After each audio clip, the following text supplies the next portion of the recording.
तो आज की कहानी की शुरुआत होती है और हमें एक आर्मी के जवान लोगन को दिखाया जाता है जिसका दोस्त अपने साथी की मदद करते हुए मारा जाता है। अब ये सीन यहीं से कट होता है जिसके बाद हमें सुबह का वक्त दिखाया जाता है जहां पर हम देखते हैं कि लोगन उस दुर्घटना वाली जगह पर पहुंचता है जहां पर उसकी साथी की जान गई थी। वहां पहुंचने के दौरान उसे वहां पर एक बड़ी फोटो मिलती है। अब लोगन तस्वीर देखने के बाद उसे ढूंढने की कोशिश करता है ताकि वो उसके फैमिली वालों को बता सके कि उसका साथी अब नहीं रहा। अब अगले सीन में हम देखते हैं कि लोगन छुट्टियों पर अपनी बहन के यहाँ जाता है और कुछ दिन वहां पर रहने के बाद वो अपने दोस्त की फैमिली की तलाश करने लगता है। जब लोगन उस तस्वीर को बहुत गौर से देखता है तो उस फोटो में खड़ी लड़की के पीछे एक लाइट हाउस दिखाया जाता है, जिसके बाद फौरन लोगन को ये बात समझ में आती है और वो लाइट हाउस वाली जगह पर पहुंच जाता है और उस जगह पर पहुंचकर वहां के आसपास वाले लोगों से उस लड़की के बारे में पूछने लगता है। लेकिन यहाँ पर उसे कुछ भी पता नहीं चल पाता, जिसके बाद वो शहर के एक आदमी के पास जाकर मिलता है और उसे वो तस्वीर वाली लड़की दिखाता है और पूछता है कि क्या तुम जानते हो कि ये लड़की कौन है। अब वो आदमी उस लड़की को पहचान लेता है और बताता है कि इस लड़की की शादी तो मेरे दोस्त से हुई है।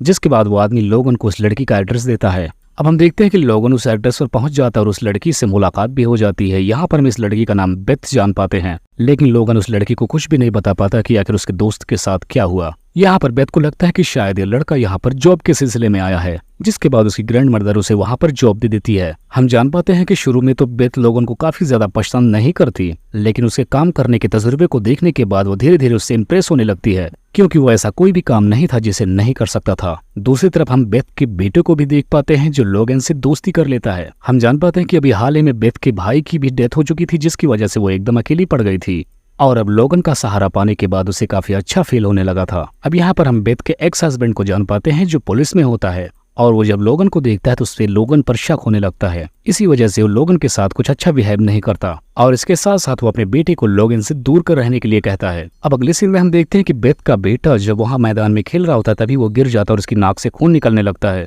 और वहीं पर बेथ का एक्स हस्बैंड भी होता है जो बेथ से झगड़ा करने लगता है और यहाँ पर वो कहता है कि मैं अपने बेटे को कोर्ट के जरिए तुमसे इसे छीन लूंगा। अब ऐसी बात सुनने के बाद बेथ काफी ज्यादा परेशान हो जाती है। अब कुछ टाइम बाद हमें दिखाया जाता है कि बेथ के भाई की डेथ एनिवर्सरी थी और अब बेथ अपने भाई की कब्र पर जाकर उसे याद करके बहुत रोती है। यहाँ पर लोगन उसे आश्वासना देता है कि तुम परेशान ना हो, सब कुछ जल्दी ही ठीक हो जाएगा। अब हम देखते हैं कि बेथ और लोगन का रिलेशन काफी ज्यादा मजबूत हो जाता है। तभी बेथ का हस्बैंड आकर लोगन को उससे दूर रहने के लिए हिदायत देता है, जिस पर बेथ कहती है कि तुम्हें मेरे पर्सनल मैटर में बीच में बोलने की कोई जरूरत नहीं है। अब हम देखते हैं कि बेथ का हस्बैंड जब एक रात उसके साथ होता है तब उसे बताता है कि ये लड़का लोगन जब इस शहर में आया था तो ये तुम्हारी तस्वीर लेकर पूरे शहर में सबसे तुम्हारे बारे में पूछा करता था और वो तस्वीर देखने के बाद बेथ को पता चल जाता है कि लोगन को ये तस्वीर मेरे सबसे अच्छे दोस्त से मिली है। लेकिन इस वजह से बेथ का यकीन लोगन से अब टूट जाता है और अब बेथ गुस्से में आकर लोगन को यहाँ से चले जाने के लिए कहती है। अब इसके बाद बेथ की ग्रैंड मदर उसे वहाँ पर समझाती हैं कि इसमें लोगन की क्या गलती है कि जंग में तुम्हारा भाई और तुम्हारा दोस्त दोनों मारे गए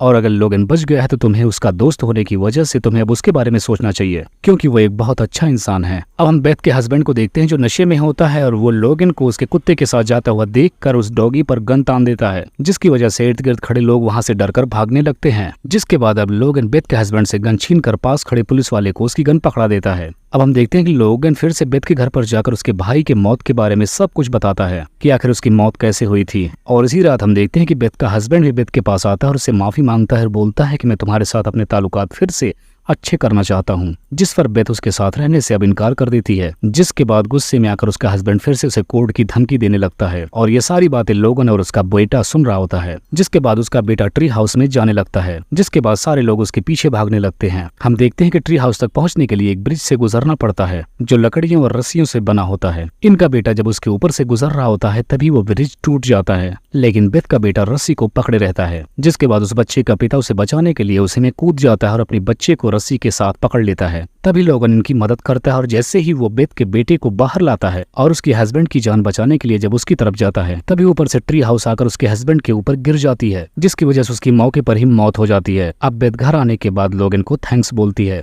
यहाँ पर लोगन एक बार फिर से बेथ को बताता है कि तुम्हारा हस्बैंड और तुम्हारा दोस्त दोनों अपने साथी की जान बचाते हुए मारे गए, जो कि एक बहुत महान ही काम है। इतना कहकर लोगन वहां से जाने लगता है। जिसके बाद हम देखते हैं कि बेथ अब उसके पीछे भागती हुई उसे रोकने के लिए जाती है और उसे अब हमेशा अपने साथ रहने के लिए यहीं पर रोकने को बोलने लगती है। अब उसके रोकने के बाद लोगन भी वहीं पर रोकने के लिए तैयार हो जाता है और इसके बाद हमें फ्यूचर में दिखाया जाता है कि ये तीनों अपनी जिंदगी में बहुत खुश हैं और इसी को दिखाते हुए